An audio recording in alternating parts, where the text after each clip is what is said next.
Bismillahirrahmanirrahim. Dawn News editorial recorded by Saddam Chaudhry, Baba Fareed.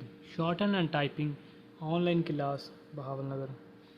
Budget 2022 and 23.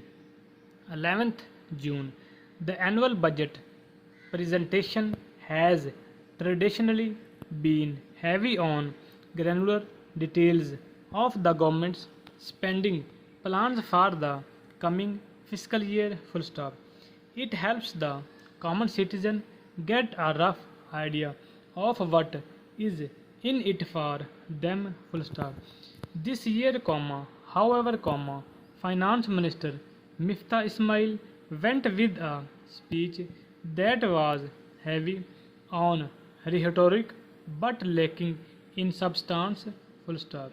Was it to avoid the negative optics of having to formally announce that he plans to reinstate both the petroleum levy and the gas infrastructure development cess, which will result in another hit to citizens in the form of a third hike in fuel and gas prices? Mr. Ismail may have stayed mum, but citizens can expect more pain from their gas, electricity and fuel bills starting next month. Full stop. New para. The budget document, on the other hand, reads as if the government simply ticked off items from a checklist handed to it by the IMF. Full stop.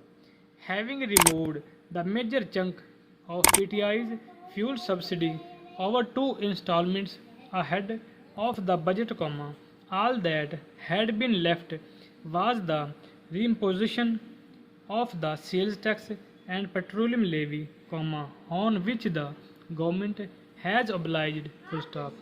Likewise, the fund had demanded tight control over the primary balance, and the government has dutifully budgeted for a surplus. Full stop.